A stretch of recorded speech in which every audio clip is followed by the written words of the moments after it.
The summer sun hung low over Paris, glowing softly through the haze of smoke and dust that drifted above the ancient rooftops. The city was restless. For weeks, the streets had been pulsing with whispers of hunger, of anger, of a world growing heavier on the shoulders of ordinary people. Bread was scarce, taxes were crushing, and the king seemed deaf to the cries rising from every corner of the nation. France trembled on the edge of something no one could yet name, but everyone could feel. And all of it was about to ignite at a place almost no one outside the capital spoke about. A place called the Bastille. The Bastille was a fortress built centuries earlier, standing tall and cold, its thick stones blotting out the light. Inside, only a handful of prisoners remained, barely 7 in total. On paper, it was no longer important, but symbols are more powerful than numbers, and this prison had become the embodiment of tyranny itself. Every rumor of torture, every story of political prisoners vanishing inside its walls, every whisper about chains and darkness, the Bastille had become the face of oppression. And in a city where the people felt forgotten, symbols were everything. On the morning of July 14th, 1789, the heart of Paris beat faster.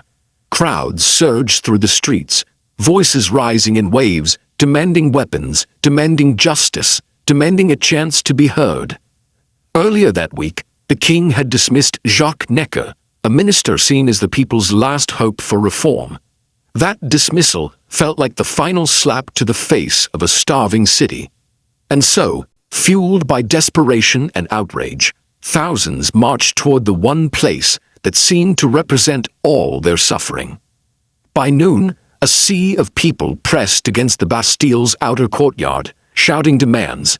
They wanted gunpowder, tons of it, not for rebellion, they claimed, but for protection. They believed the king's soldiers were coming. They believed the city needed to defend itself. Inside the fortress, Governor Delaunay listened to the growing thunder outside his gates and felt the walls closing in around him. He had barely 100 soldiers, some veterans, many elderly, and a few Swiss mercenaries.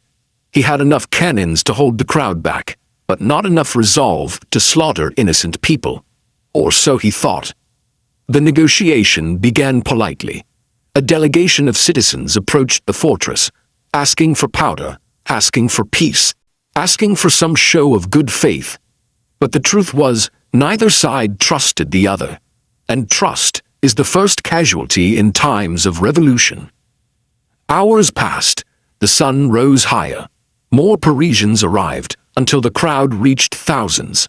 Some carried muskets, some carried axes, and many carried nothing but raw determination.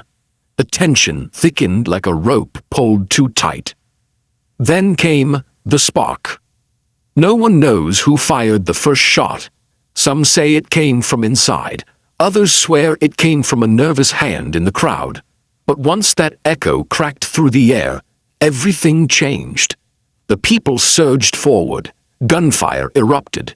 Smoke swallowed the daylight. The fortress that had stood silent for centuries now shook under the weight of anger and bullets and shouts that rose like thunder. For hours, the battle raged. The Bastille's cannons roared, scattering debris across the courtyard. Muskets cracked from every direction, sending sparks into the air. The crowd fell back, regrouped, surged forward again. They dragged carts loaded with hay and wood, setting them aflame to create a wall of smoke.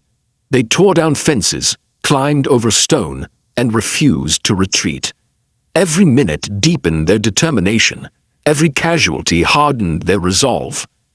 Inside, Governor Delaunay watched as the situation spiraled out of his control. His soldiers were low on food, low on morale, and unsure how long they could hold out. The crowd outside was not an army, yet their rage made them unstoppable. If he continued to resist, he feared a massacre. If he surrendered, he feared humiliation. And yet, as the hours passed, it became clear that resistance would only lead to bloodshed without purpose. By the afternoon, the fortress gates were breached. The people of Paris poured inside like a storm breaking through a dam. The defenders threw down their weapons, overwhelmed. Smoke filled the passageways, and shouts ricocheted off stone walls that had witnessed centuries of silence. The Bastille, once an unshakable symbol of royal authority, was falling, piece by piece, heartbeat by heartbeat. When the crowd found the prisoners, they were stunned. There were no vast torture chambers, no endless rows of cells, no tortured men begging for rescue. There were only 7 prisoners, 4 forgers, 2 nobles who had lost their minds, and 1 man imprisoned for unknown reasons. It didn't matter. The truth didn't matter. What mattered was what the Bastille represented. The people had torn down more than stone. They had torn down fear. Governor Delaunay was captured, dragged through the streets by a mob whose fury had reached its boiling point. He tried to speak, to negotiate, to reason with the men pulling him by his coat and hair. But moments like these do not belong to reason. They belong to emotion, and emotion is a tide impossible to turn. Before long, the crowd executed him. His head was placed on a pike and carried through Paris as a grim warning to anyone who still doubted the power of the people. But something far more powerful than revenge was being born that day. When word of the Bastille's fall reached King Louis XVI, he reportedly asked, "Is it a revolt?"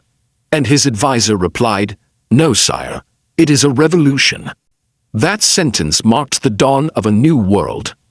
The Bastille's collapse sent shockwaves across Europe, then across the globe. The impossible had happened. Ordinary people had risen together and struck directly at the heart of royal authority. In the days that followed, Paris exploded with emotion, celebration, chaos, fear, hope. Some wept with joy, believing a new future had opened its doors. Others trembled, fearing what rebellion could unleash, but no one could deny that history had shifted. The people were no longer whispering, they were shouting, declaring their rights, demanding change, refusing to bow their heads any longer. The fortress of the Bastille was demolished stone by stone, watched by cheering crowds. People chipped away at the walls as if breaking chains from their own wrists. Pieces of the Bastille were carried across France, seized as souvenirs, turned into medals, built into monuments. Every fragment was a reminder of the moment the powerless stood up and discovered their strength. What began as a search for gunpowder had become a declaration of human dignity. And though the French Revolution would go on to unleash chaos, terror, and transformation in equal measure, one truth remained untouched. Revolutions do not start with armies. They start with people, hungry, tired, desperate, hopeful people who decide that enough is enough. The fall of the Bastille was not a military victory. It was a psychological earthquake. A message sent not only to kings and queens, but to every human being living under the weight of oppression. It said that fear can be shattered. It said that walls built to silence people can be torn down by their voices. It said that when the world refuses to listen, unity becomes a weapon stronger than any cannon. And that is why the storming of the Bastille is not remembered as a prison break.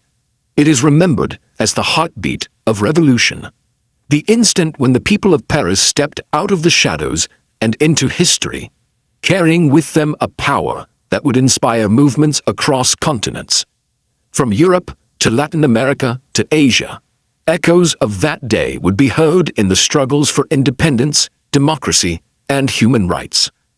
The Bastille fell only once, but its message never stopped falling into the hearts of every generation that dared to dream of freedom. It stood for centuries as a symbol of oppression. In a single day, it became a symbol of liberation. And centuries later, the world still remembers how ordinary people, armed with little more than courage and conviction, sparked a revolution that reshaped the world. The prison may be gone, the walls may be dust, but the story of the people Who tore them down remains a reminder that history is not made by kings. It is made by those who refuse to bow.